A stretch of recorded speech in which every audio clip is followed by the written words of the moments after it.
নমস্কাৰ। 20 জুলাইত দিল্লীৰ যন্তৰ মন্তৰ আৰু সংসদ মাৰ্গৰ আশে-পাশে সংঘটিত ঘটনাই সমগ্ৰ দেশৰ দৃষ্টি আকৰ্ষণ কৰিছে। সামাজিক মাধ্যমত বহু ছবি আৰু ভিডিঅ' ভাইৰেল হৈ য'ত প্ৰতিবাদকাৰী আৰু আৰক্ষীৰ মাজত সংঘৰ্ষ, লাঠিচাৰ্জ আৰু অশান্ত পৰিস্থিতি দেখা গৈছে। এই ঘটনাক লৈ দেশজুৰি তীব্ৰ বিতৰ্ক আৰম্ভ হৈছে। এই প্ৰতিবেদনত আমি সমগ্ৰ ঘটনাটো বুজিবলৈ চেষ্টা কৰিম। প্ৰতিবাদ কিয় হৈছিল, আৰক্ষীয়ে কিয় বল প্ৰয়োগ কৰিলে, প্ৰতিবাদকাৰীসকলৰ অভিযোগ কি আৰু চৰকাৰ তথা আৰক্ষীৰ বক্তব্য কি। যোৱা কেইসপ্তাহ ধৰি শিক্ষা ব্যৱস্থা আৰু পৰীক্ষা সম্পৰ্কীয় বিভিন্ন দাবীৰ ওপৰত দেশৰ বিভিন্ন প্ৰান্তৰ ছাত্ৰ-ছাত্ৰীয়ে আন্দোলন অব্যাহত ৰাখিছিল। প্ৰতিবাদকাৰীসকলৰ মূল দাবী আছিল শিক্ষা ব্যৱস্থাৰ সংস্কাৰ, দায়ী ব্যক্তিৰ বিৰুদ্ধে ব্যৱস্থা আৰু তেওঁলোকৰ দাবীৰ ওপৰত চৰকাৰে স্পষ্ট সিদ্ধান্ত লোৱা।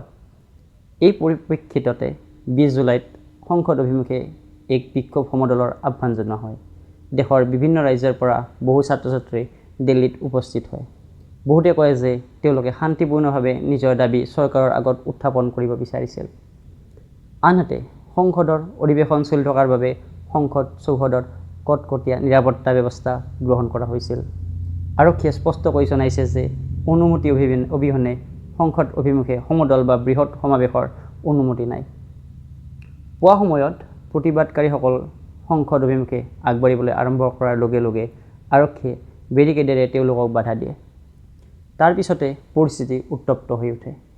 কিছুমান স্থানত ঠেলা-ঠেলি আৰু বিশৃংখল পৰিস্থিতিৰ সৃষ্টি হয়। আৰক্ষীয়ে দাবী অনুসৰি আইন শৃংখলা বজাই ৰাখিবলৈ তেওঁলোকক বল প্ৰয়োগ কৰিবলৈ বাধ্য হৈছিল। আনহাতে প্ৰতিবাদকাৰীসকলে অভিযোগ কৰে যে তেওঁলোকৰ ওপৰত অতিৰিক্ত বল প্ৰয়োগ কৰা হৈছে। এই ঘটনাত বহু লোকে আঘাতপ্ৰাপ্ত হয়।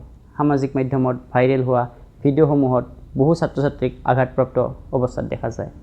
ইয়াৰ পিছতে সমগ্ৰ দেশত এই ঘটনাক লৈ ৰাজনৈতিক আৰু সামাজিক বিতৰ্ক তীব্ৰ হৈ উঠে। প্ৰতিবাদকাৰীসকলৰ অভিযোগ অনুসৰি তেওঁলোকে শান্তিপূৰ্ণভাৱে সংসদ অভিমুখে আগবাঢ়ি গৈছিল। কিন্তু আৰক্ষীয়ে তেওঁলোকক বাধা দিয়ে আৰু পৰিস্থিতি নিয়ন্ত্ৰণৰ বাহিৰলৈ যোৱাৰ পিছত লাঠিচাৰ্জ কৰে। এই ঘটনাত বহু ছাত্ৰ-ছাত্ৰী আঘাতপ্ৰাপ্ত হয়। কিছুমানক চিকিৎসালয়লৈ নিয়া হয় আৰু সেই ছবি, ভিডিঅ' সামাজিক মাধ্যমত ব্যাপকভাৱে ভাইৰেল হয়। আনহাতে দিল্লী আৰক্ষীৰ বক্তব্য একেবাৰে বেলেগ। আৰক্ষীয়ে কয় যে সংসদ চৌহদত নিষেধাজ্ঞা বলবৎ আছিল আৰু কোনো ধৰণৰ অনুমতি অবিহনে বৃহৎ সমাৱেশ বা মাৰ্চ কৰিব নোৱাৰি। প্ৰতিবাদকাৰীয়ে বেৰিকেড ভাঙিবলৈ চেষ্টা কৰিছিল আৰু সেইবাবে আইন শৃংখলা বজাই ৰাখিবলৈ বল প্ৰয়োগ কৰা হয়। ইয়াৰ পিছতে ঘটনাটোৱে ৰাজনৈতিক ৰূপ লয়। বিভিন্ন ৰাজনৈতিক দলে এই ঘটনাক লৈ চৰকাৰক সমালোচনা কৰে। কিছুমানে কয় যে গণতান্ত্ৰিক দেশত ছাত্ৰ-ছাত্ৰীক নিজৰ দাবী উত্থাপন কৰাৰ অধিকাৰ আছে আৰু আৰক্ষীৰ বল প্ৰয়োগৰ তদন্ত হ'ব লাগে। আনহাতে চৰকাৰৰ সমৰ্থকসকলৰ যুক্তি হৈছে গণতান্ত্ৰিক অধিকাৰ থাকিলেও আইন ভংগ কৰাৰ অধিকাৰ কাৰোৰে নাই। যদি নিষেধাজ্ঞা থকা এলেকালৈ বলপূৰ্বক আগবাঢ়ি যোৱা হয় তেন্তে আৰক্ষীয়ে নিজৰ দায়িত্ব পালন কৰিব লাগিব। এই ঘটনাৰ পিছত সামাজিক মাধ্যমতো বিভিন্ন ধৰণৰ ভিডিঅ' আৰু দাবী ভাইৰেল হয়। কিছুমান ভিডিঅ'ত আৰক্ষীৰ বল প্ৰয়োগ দেখা যায়, আনহাতে কিছুমানত আৰক্ষীৰ ওপৰতো বস্তু নিক্ষেপ কৰাৰ অভিযোগ উত্থাপন হৈছে। অৱশ্যে সকলো ভাইৰেল ভিডিঅ'ৰ সত্যতা স্বাধীনভাৱে নিশ্চিত হোৱা নাই। সেয়েহে কেৱল সামাজিক মাধ্যমৰ তথ্যৰ ওপৰত ভিত্তি কৰি সিদ্ধান্ত লোৱাটো উচিত নহয়। এই ঘটনাৰ পিছত এটা ডাঙৰ প্ৰশ্ন উত্থাপন হৈছে। এনে আন্দোলনত ছাত্ৰ-ছাত্ৰীৰ নিৰাপত্তাৰ দায়িত্ব কাৰ? আয়োজকসকলৰ নে প্ৰশাসনৰ? বহু বিশেষজ্ঞৰ মতে গণতন্ত্ৰত প্ৰতিবাদৰ অধিকাৰ আছে, কিন্তু সেই প্ৰতিবাদ শান্তিপূৰ্ণ আৰু আইনৰ সীমাৰ ভিতৰত হোৱাটো সমানে গুৰুত্বপূৰ্ণ। গণতন্ত্ৰত প্ৰতিবাদ জনোৱাটো প্ৰতিজন নাগৰিকৰ অধিকাৰ, কিন্তু সেই অধিকাৰৰ সৈতে দায়িত্বত জড়িত প্ৰতিবাদ শান্তিপূৰ্ণ হ'ব লাগিব আৰু আইনক সন্মান জনাই আগবাঢ়িব লাগিব। এনে সময়তে প্ৰশাসনৰো দায়িত্ব হৈছে সম্ভৱ হ'লে আলোচনা আৰু সংযমৰ জৰিয়তে পৰিস্থিতি নিয়ন্ত্ৰণ কৰা। এই ঘটনাৰ পিছত বহু ছাত্ৰ-ছাত্ৰীৰ পৰিয়ালে উদ্বেগ প্ৰকাশ কৰিছে। তেওঁলোকৰ মতে নিজৰ দাবী উত্থাপন কৰিবলৈ অহা শিক্ষাৰ্থীসকলৰ নিৰাপত্তা নিশ্চিত হোৱাটো অত্যন্ত প্ৰয়োজনীয়।